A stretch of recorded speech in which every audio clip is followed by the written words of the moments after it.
대목은 이 터의 오랜 역사를 말해주고 있다.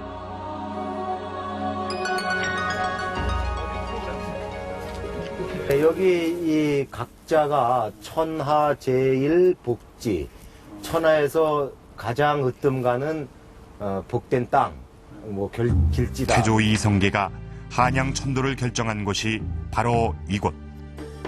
그만큼 풍수지리가 좋기로 유명한 곳이다. 북궐 후원 도형에 의하면 후원 지역의 둘레는 1km, 그 안에 서너 채의 건물이 있었다. 후원 지역의 대표적인 건물인 육문당과 육무당 자리엔 현재 상춘제가 들어서 있다. 다행히 조선 고적도부에서 육문당과 육무당의 모습을 확인할 수 있었다. 바로 그 일대 육문당과 육무당 그 앞에 있는 넓은 공터는 말하자면 후원의 그 다목적 공간이라고 할 수 있습니다. 국가에서 과거를 치를 때 이제 이곳에서 그 과장, 과거 시험장으로도 활용하기도 했고요. 혹은 그 종친들을 모아서 국왕이 주재하는 큰 집회, 잔치를 열 때 이제 이곳을 활용하기도 했고요. 혹은 열무라고 해서 국왕께서 친히 납시어서 그 군사훈련을 시범 이렇게 사열을 하실 때도 이 공간을 사용하기도 했습니다.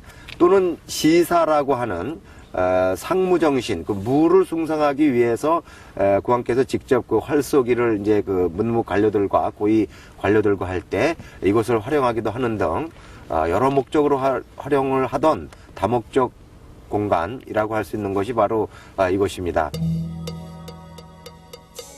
후원의 중앙엔 오운각이 있고 그 옆에 옥년정이 있었다고 한다.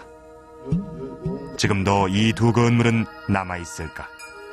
10칸짜리 오운각이라는 건물이 있었고 청와대에 유일하게 남아있는 고건축이 있다. 오운각이다.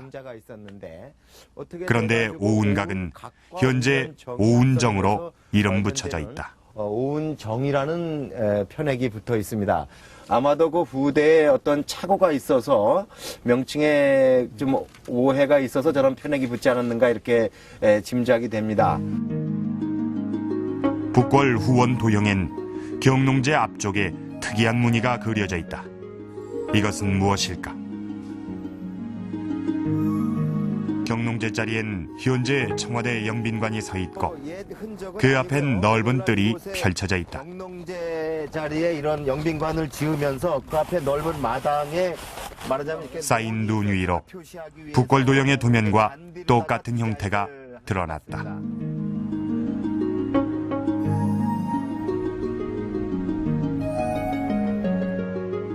그것은 바로 논의 흔적이었다.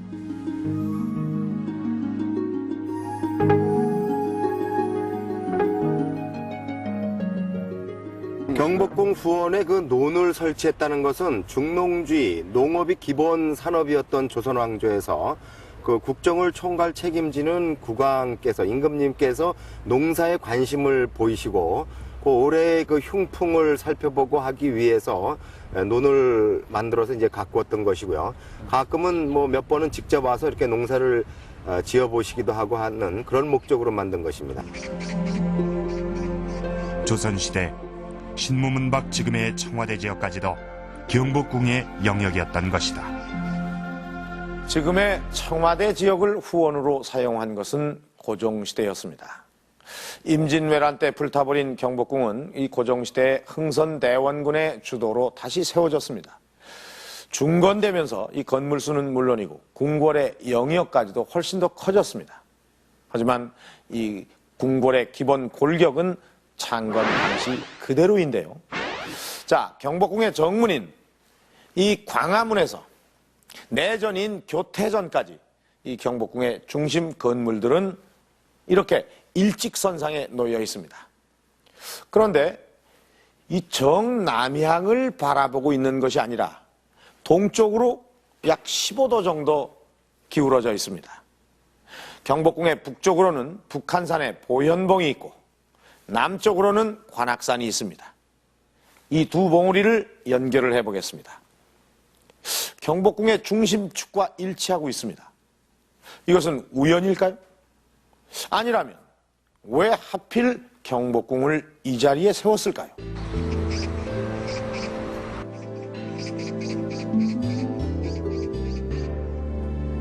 고려의 중심인 개성을 벗어나 새로운 터전을 마련하는 것이 태조 이성계로선 무엇보다 시급한 과제였다. 조선 왕조의 수도로 최종 후보에 오른 것은 인왕산과 백악산. 팽팽한 대립 끝에 수도는 백악산으로 결정됐다. 백악산을 주산으로 동쪽에 낙타, 서쪽에 인왕, 남쪽에 목멱산을 이은 것이 수도 한양이다. 수도가 결정되자 태조는 즉시 종묘와 사직, 궁궐, 시장, 도로의 터를 정하게 하였다. 이것은 조선 초기 도성건설을 위한 설계도다. 이 설계도엔 경복궁 왼쪽에 사직이 있고 경복궁의 오른쪽엔 왕실의 사당인 종묘가 있다. 그리고 경복궁 앞으로 큰 대로인 운종가가 나 있는데 이것이 오늘날의 종로다. 경복궁을 중심으로 본격적인 서울 만들기가 시작된 것이다. 궁은 이제 주산을 뒤에 두고 남쪽을 바라보고 이제 자리 잡고 이제 경복궁에 지금 그런 형상이 되고요. 이제 경복궁 앞으로 육조가 늘어서는 대로가 생기고 또 그거와 교차하는 동소에 지금 운종가라고 부르는 또 하나의 대로가 형성돼서 그것이 서울의 기본 골격으로 출발하는 것이고요.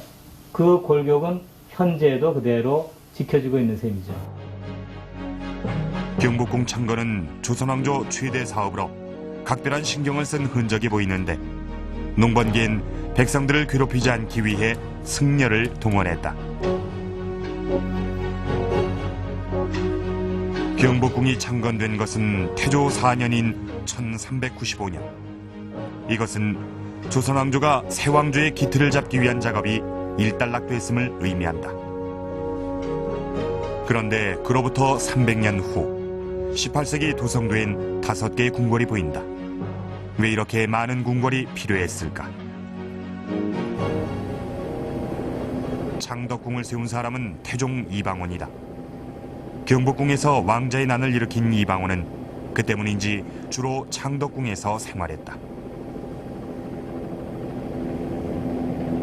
궁궐을 하나만 가지고는 현실적으로 정상적인 활동을 하실 수가 없습니다. 왜냐하면 화재라든지 전염병이라든지 또 어떤 다른 이유로 인해서 어느 한 궁궐에 살 수 없는 사정이 발생을 합니다. 그랬을 때 옮겨가는 다른 또 예비적인 궁궐이 필요한데 그런 제1의 공식적인 궁궐을 법궁이라고 하고요.